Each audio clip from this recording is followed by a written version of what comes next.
to be a networker. Ibig ko sabihin, kahit anong gawin niya, magsasucceed po talaga siya. Yan ang karamihan na iniisip ng marami. Well, ladies and gentlemen, tonight, meron papakita sa inyo isang proven method na ginagawa na ho ng maraming networkers, including the top distributors. Ituturo po namin sa inyo, this is data-driven. Ano po ibig sabihin ng data-driven? Scientific-based networking po ang tawag po dito. Gusto ba malaman yon? Normally, ang focus sa training is all about you. Ikaw, magbago buhay mo, ikaw, gumaling ka. Pero sa science-based networking, ang focus, hindi ikaw, kundi yung prospect mo or yung downline mo. Sila ang mas importante kaysa sa inyo. Ito po, this is a technique. Combination po siya ng neuroscience, behavioral economics, and social psychology. So, may mga scientific method para ma-research ng mga professionals ano yung pinakamagandang paraan para mapabilis yung paglaki ng network mo at magkaroon ka ng downlines. Gusto ba malaman yun? Yes! Parang hindi kayo excited. Gusto ba malaman yun? Yes! Alright, let's start. Okay, science-based networking. 10 powerful networking techniques backed by scientific research. Number 1, reaching your prospects at the right time. Always remember the word, right? Right? Ano po ba ibig sabihin ng right time? Okay. Pag tinatawagan niyo yung mga prospects nyo, pag kayo ay mag-i-invite o nag-reach out sa mga prospects nyo, ilang beses po ba silang tawagan? Normally, iba, sa unang attempt pa lang, pag na-reject, ayaw na. Ayan, umaayaw na agad. Yung iba, umaabot po ng hanggang pangalawang attempt or third attempt. Pero seldom na merong gumagawa ng magic number na 6. Ano ibig sabihin nun? There are times sa mga prospects po natin, pwede hindi naman sila, hindi dahil sa interesado. Pwedeng wrong timing lang yung pag-connect mo. Either busy sila, na-promote sila, may pinagdadaanan sila, or simply because wala lang sa timing yung pag-connect mo sa kanila. So the magic word is at least 6 attempts. At hindi po yan dapat sunod-sunod araw-araw. Make sure ang pagitan po niyan ay 2 to 3 weeks kada attempt. Clear? Sit down. Next. Pagtatawag po kayo, ang magic po ay early morning or late in the afternoon. Ito po yung mga time na probably around 9 a.m. or around 3 to 4 p.m. Yan po yung magic number or time kung tatawagin yung mga prospects nyo. This is according to study. Next, pagtatawag po kayo, the best day or day na tatawagan nyo is during Wednesday or Thursday. According to research, Monday is not the best day, including Friday. So Tuesday, mataas din yung chance, pero the best is Wednesday and Thursday. Now again, depende sa industry na pinapasukan ng prospect mo. Depende rin kung yan ba ay call center agent, na sa gabi lang mo siya gising. Depende kung anong trabaho niya, negosyo niya. Pero this is in general term. Majority ho. Next. Pag weekends, mas mataas po ang Saturday kaya Sunday. Again, mas maganda Wednesday and Thursday, tapos during Saturday and Sunday. Klaro mo ba ito? Next. So, these are the intervals ng pag-close nyo. Ano yung closing? Gaano katagal ka mag-close? Yung iba, pinapatagal ng ilang araw bago nilang i-close yung deal o yung prospect nila. Do you know that according to research, within 30 minutes after the presentation ng UPP, ng season, kailangan mag-close mo siya. Bakit? Malaki ang chance na mag-join siya within 30 minutes ng presentation nyo. After 30 minutes, 2 hours after, bumababa ho. Naging 70%. Pagka 4 hours, 55%. Pag pinalagpas mo ng isang araw, 24 hours, 42%. Tingnan nyo pag second week. Mali na po yung chance. Na-experience nyo ba yan? Na may invite ka, excited. Pagkatapos, pag-uwi, the following day or after ilang days ng tawagan, wala na excitement. Parang hindi matimpo. Tapos paano negative pa mo, puro negative na sinasabi? Simply because, nawala na yung excitement level niya. So the magic number is within 30 minutes, i-close mo na yung deal. Clear? Next. This is very important. Say yes to optimism and smile. Whenever you meet your downlines, pag nakikita ka ng downlines nyo, anong unang nakikita nila sa'yo? What do they perceive? Ikaw ba yung strictong upline na parang bossy, na unang nakakita pa lang, saan ang downline mo? Wala ka lang narito. Ang ginagawa mo dito? May ganyan bang uplines minsan? Masyadong bossing? Very important sa mga downlines na kapag nakikita niya upline nila, ang nakikita nila is positive aura. Lagi ka dapat nakangiti. Pwede ba ngitian niyo yung katabi niyo ngayon? Tingitian niyo na maganda. Yung magandang ngiti. Pag nakangiti lagi ang upline, ano ibig sabihin nun? Maganda yung aura niya. Jeff, Positive ka agad. smile. Madali kang lapitan. You are approachable. Then that is very important in networking. Pag may dala kang prospect, dinala mo sa upline mo. Tapos yung upline mo, nakasimangot dahil may problema pinagdadaanan. Ano magiging perception ng prospect mo? Naku, hindi maganda itong makasama sa negosyo. Bakit? Kasi nakasimangot. So you have to take it. There are times, there are moments, there are days na pwede may pinagdadaanan kayong problema. Pero sa harap ng downline, dapat lagi kang nakangiti.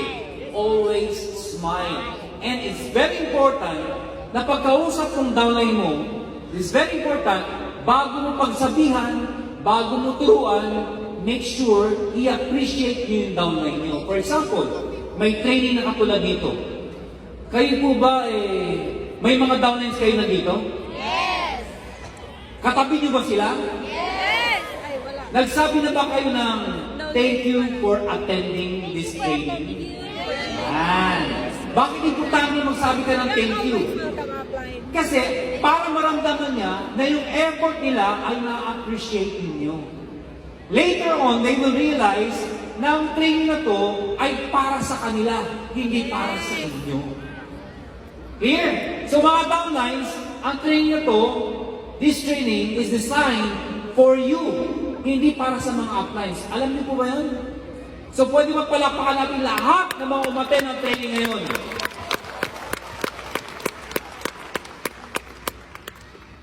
Next, number 4. Don't talk bad about the competition. Marami hong mga distributors, especially yung mga lumipat na ho ng company. Ewan ko na-experience po ito. Bago sila mag-present ng marketing plan nila or ng product nila, sasabihin muna yung mga bad experiences nila o yung mga chismis na narinig nila, anything bad about the previous company or uplines. Na-experience nyo na po ba yun? Meron tinatawag na spontaneous trait transfer. Ulitin ko po. Spontaneous trait transfer. Ano po ba ito?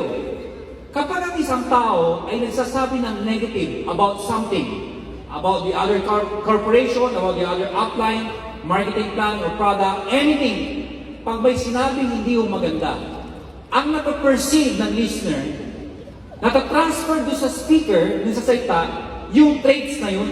Ibig ko sabihin, ang nakikita niya, napaka-negative ng taong to. Hindi marunong mag-appreciate. Instead na i-present na lang yung company niya o products niya, naninira pa ng ibang company. Get away with these people. You know why? Kasi ang nakikita nila lagi ay yung mga negative, hindi yung positive side. Dahil lahat po ng company, lagi may positive side at mayroong negative side. Marami nagsasabi, ang AIM Global, magsasara na daw. Pangit daw. Laos na daw. Mawawala na daw. Ito ang sagot ko. Kung ako may-ari, hindi ko alam na magsasara na ang AIM Global. Buti pa sila, alam nilang magsasara na. Naunahan pa kami mga may-ari. At ito sa pang sagot ko, sabi nila, pangit ang AIM Global. Ito sagot ko. Opo, aaminin ko po sa inyo. Dahil hindi po perfect ang in global. Dahil ang mga may-ari ay hindi rin po perfect. There is no such thing as perfect. Pero tandaan niyo ito. Ito ang pinakamaganda sa lahat ng mga pangit. Ano po ibig sabihin nun? Pangit in global, mas pangit po yung sa kanila. Dahil ito po yung pinakamaganda sa lahat ng mga pangit. At kung sakaling may gaganda sa in global, ako po ang mauuna po doon. Kung merong perfect company. At kung sakaling perfect yun, at sumali po tayo doon, hindi na rin po perfect yun. Bakit? Eh, nandun na rin tayo eh. Nakuha ninyo? So, never ever join a person or a leader who's speaking negative about the company, the products, etc. Dapat ang sasamahan ng leader, yung lagi sinasabi ay puro positive and appreciation. Tingnan nyo nga yung mga downlines nyo. Sabihin mo sa downlines mo, I appreciate you. I appreciate you. Thank you. Yung may feelings naman, walang kabuhay-buhay naman yung pagkasabi nyo. I appreciate you. Hawakan nyo, I appreciate you. Alright, next. Offer more than one option. Now, this is very important. Pag kayo nag-present, yung iba ang inuuna ay products. Yung iba ay inuuna ay marketing plan. Regardless kung ano ipipresent nyo, the magic word is offer more than one option. Ano po ibig sabihin yan? Dito muna tayo sa one account. Pag kayo nag-present, yung iba ho, pinipresent kagad yung 15 accounts. Wala akong problema po doon. Okay? Yung iba naman, yung one account lang. I present yung third account, yung 7 accounts, yung one account lang, pinipresent. Now, sa science-based network marketing, ang sinasabi ko dito, i-present mo muna mauna yung one account. Ipakita mo yung magkano, tapos yung benefits ng one account. After nun, sasabihin mo, alam mo, meron isang mas magandang strategy. Saka mo ipakita yung 3 accounts. Ipakita mo yung benefits ng 3 accounts. Hindi natin topic ko ngayon kasi hahaba po yung time po natin. And after that, saka mo i-present yung 7 and 15 accounts. Anong ko nito? Anong catch? Habang pinapakita mo yung palaki ng benefit, ano makikita niya? Kaya pala maraming yung mayaman dyan. Ibig sabihin, kapag mas maraming account, mas marami kang downlines, mas malaki ang chance na kumita ka. So, ang dating po nun, binibigyan mo siya ng decision making wherein he can choose kung saan siya mas comfortable. Sa 1 account, sa 3 accounts, 7 accounts, or 15 accounts. So, siyang pagpipili mo. But then, the magic is, i-present mo muna yung 1 account hanggang 15 accounts. Let them choose.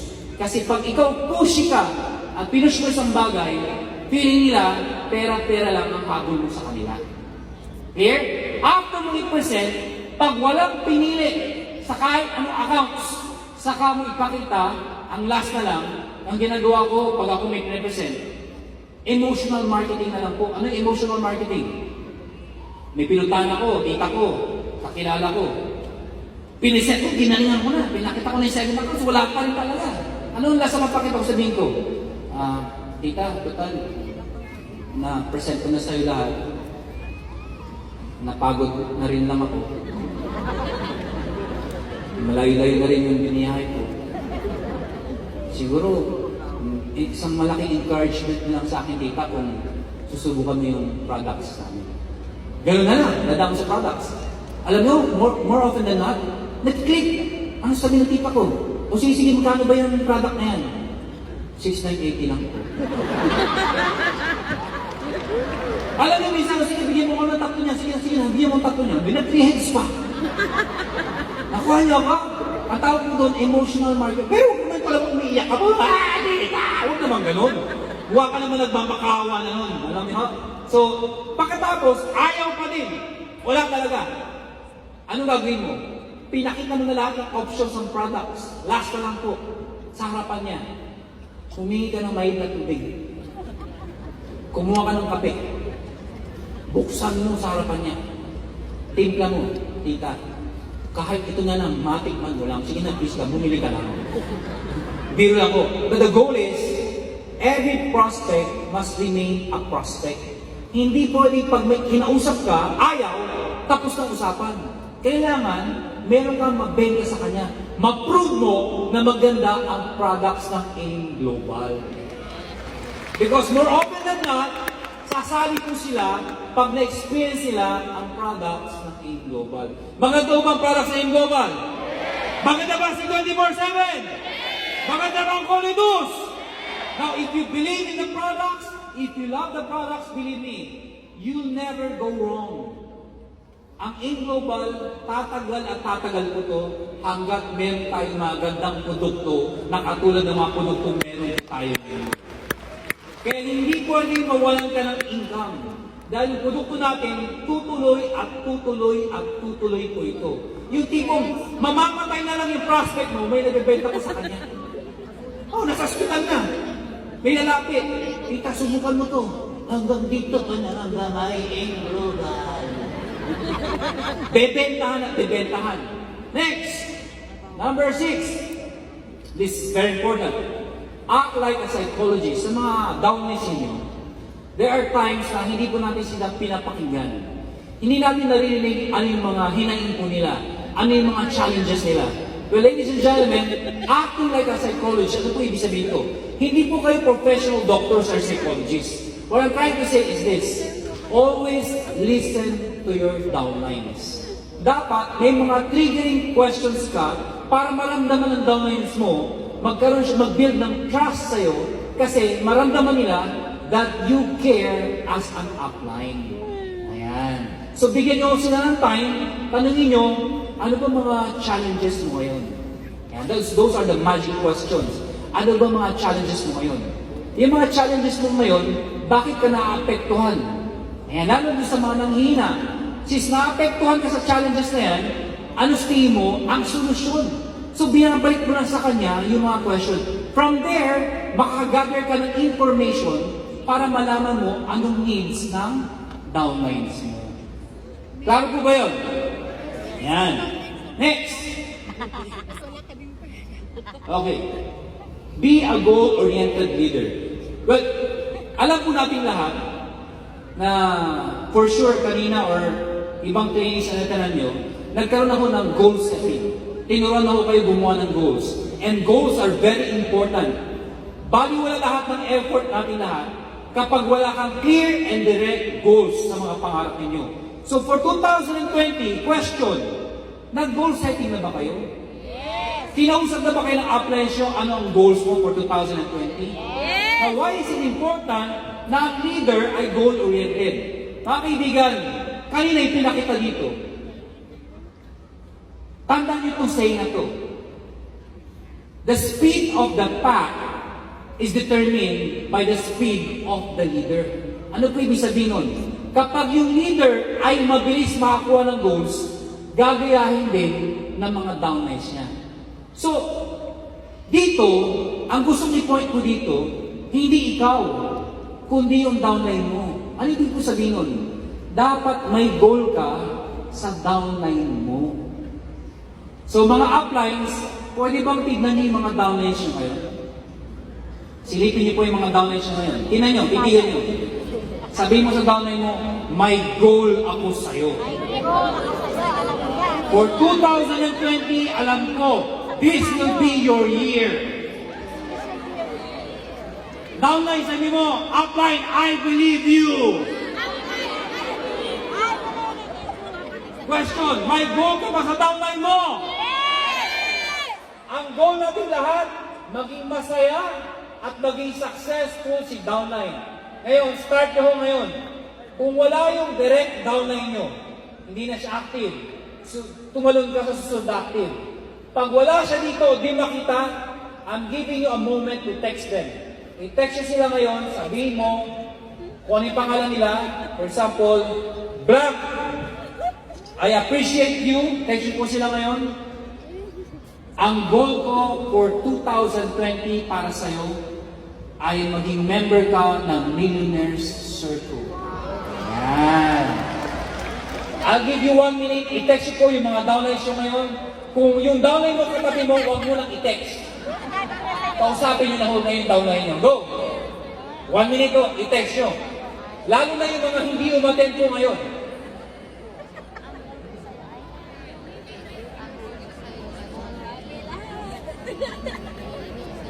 Ang goal ko sa inyong lahat ay maging millionaire circle at yayaman sa global. Thank you, upline. Yung iba, Lalo na ikaw. walang ulo. Ba't parang hindi na-text? Kayaman yan. Kayaman yan. Apple, ilawagan na lang. Okay, 10 seconds. Malapit na yung time stop ko eh. Alright. So habang tinitext pa ng iba at sila ay nagbabasa pa ng Facebook, kala ko nag-text eh, babasa pa ng Facebook. Okay, bibigyan ko muna kayo ng isang kwento. Luma na ho itong kwento ko, ilang beses ko na ho narinig to. Pero ito po ay kwento ng isang tao na may wish siya sa kanyang mga kaibigan. Yan.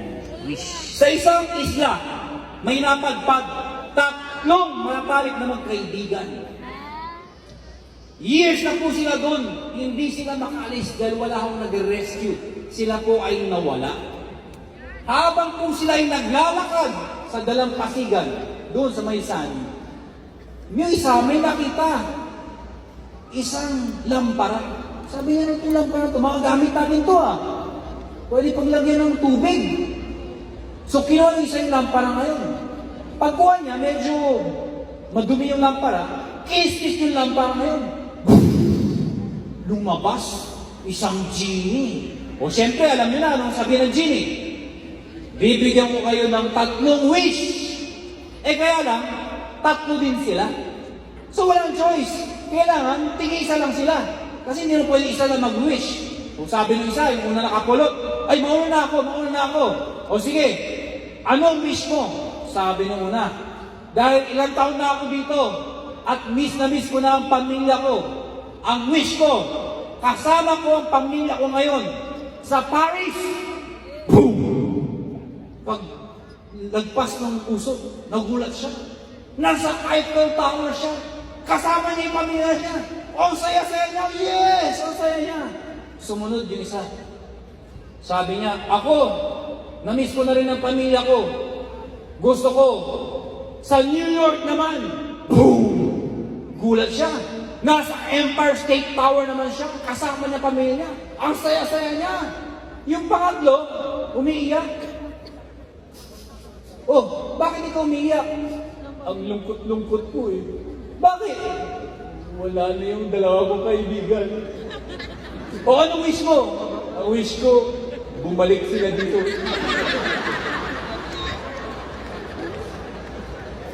Ano ang wish mo sa downline mo?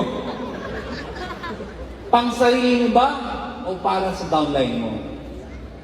Pag nag-goal set ka, make sure yung para sa downline mo, hindi para sa'yo.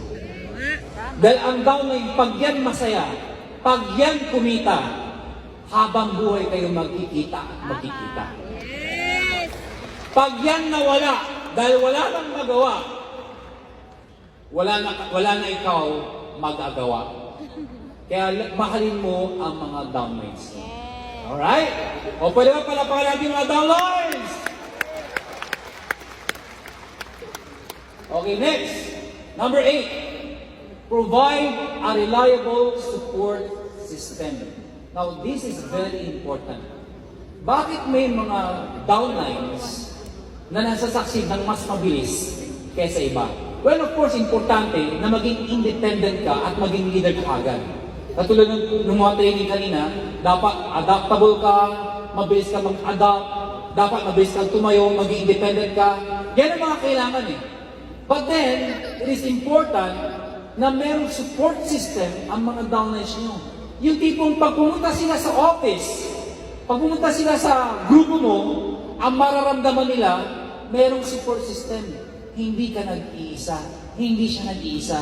Marami kayo na magsasabi-salin ng mga strategy para umangat kayo pare-pareho. Ang good news mo dito, may mga grupo, may mga teams na nag-start na po ng ganyan. Na kahit crossline, kinikater po nila.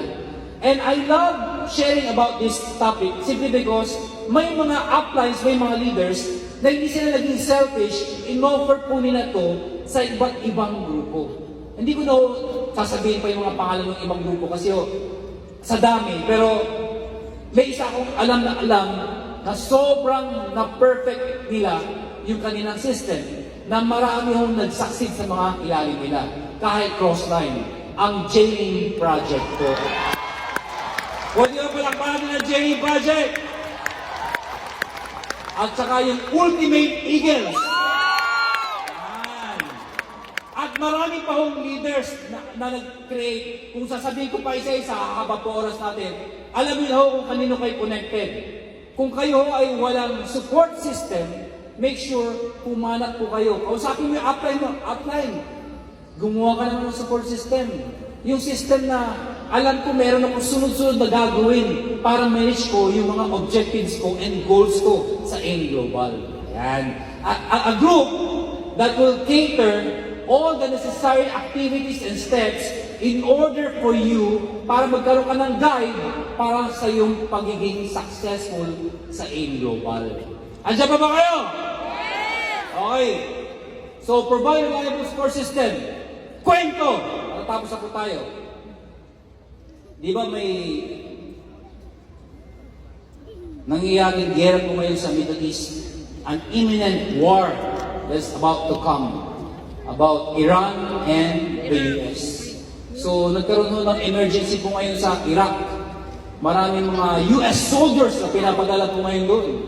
Sa US po ngayon, joke lang naman po ito, pinatawag yung mga soldiers ngayon, ginather nila. Bakit?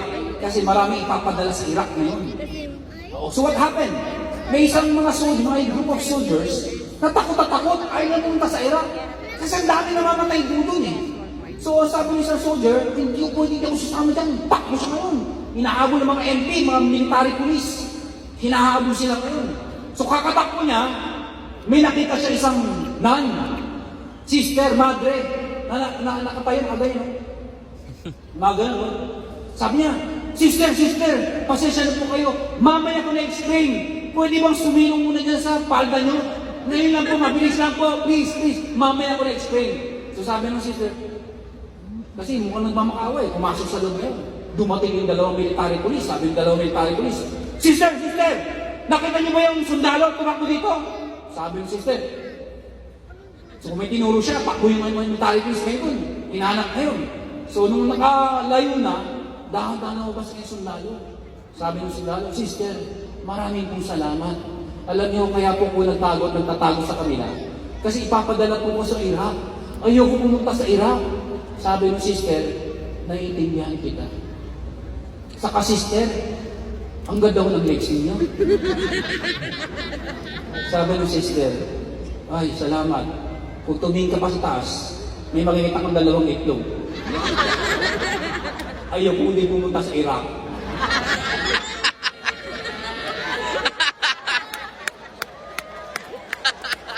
Yung iba, dinagets. Okay, sa mga dinagets, tanongin nyo na lang yung nakagets. Okay din. Hahanap ka ng support system na matutulungan ka sa mga goals mo. Hindi para ipahamak ka sa buhay mo. Ang AIM Global, we are doing everything para matulungan namin po kayo. Yes. Gagawin po namin lahat. Pinapadali namin lahat. Pinapaganda namin ang marketing plan. Simply because hindi ito para sa amin, kundi para sa inyong mga tao na naniniwala sa AIM Global. Naniniwala ka ba sa AIM Global? Okay. Next. Always look at the big picture. Ano po ibig sabihin nito? Marami yung nangyayari sa buhay natin ngayon. Challenges. 2019, tapos ako. Pero what is important is this. Dapat nakikita mo yung buong picture. Ano ibig sabihin nun? Kung ang upline mo, minsan pinagsasabihan ka. Kung ang upline mo, minsan binibitawan ka. Kung ang upline mo, minsan minasabi hindi maganda para sa'yo. Lagi mo isipin, hindi galit ang upline mo. Ang upline mo, minsan, tinuturuan ka lang para maging isang ganap ka na leader. na tumayo ka sa sarili mo at matuto ka. Dahil kung lahat ay gagawin niya, hindi ka rin magiging successful. Tanungin mo lahat ng mga applies mo, lalo na yung mga top 20, yung top 50, yung HOF. Isa lang masabi nila, wala kaming apply na tumutok sa amin. Nagkusa kami, tumayo kami sa sarili namin pa, gumawa kami ng paraan, hindi kami umasa kahit sino man para kami maging successful. Kaya kami ngayon ay top distributors. If you want to become part of the top distributors, look at the big picture. Huwag niyo tingnan yung mga pangit, at tingnan niyo yung mga magaganda. Dahil believe me, maniwala kayo sa akin, lahat ng pinagdadaanan niyo ngayon, pinagdaanan din namin yan. Pinagdaanan din ang applies niyo yan. Ano ibig sabihin nun? Yung pinuntahan nila, pupuntahan niyo rin.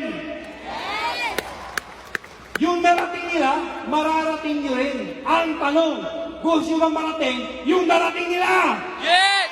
Kung naniniwala ka, tumayo ka! Sabi mo, pupunta rin ako dyan! Last, alay ni Batisma.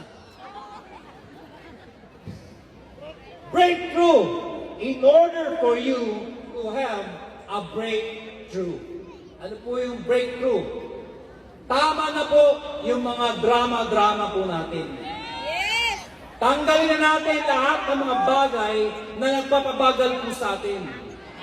Ang solusyon ay nasa kamay mo, wala sa upline mo. Yes! Ang problema, masusolusyonan mo kapag ginawa mo ng paraan. Hindi kapag umupo ka lang at tinignan. Lahat ng bagay ay pwedeng gawa ng paraan. Kung lalaban ka, 2020, hindi na pwedeng gumagabang ka. Hindi na pwedeng babagal-bagal ka. Araw-araw dapat tumatakbo ka. Lumilipad ka. Tama na yung mga pabagal-bagal. Liparin natin. Takbuhin natin ang pangarap natin. Para sa pamilya natin. Para sa mahal natin sa buhay. Sa lahat ng bagay na gusto natin marating sa buhay. Kung naniniwala ka, tumayo ka! Sabihin mo, this year! Yayaman na ako! Isigaw mo, this year! Magkakakotse na ako! Kung naniniwala ka, taas mo kamay mo! Sabihin mo, this year! Nilularo na ako! Thank you! Good morning!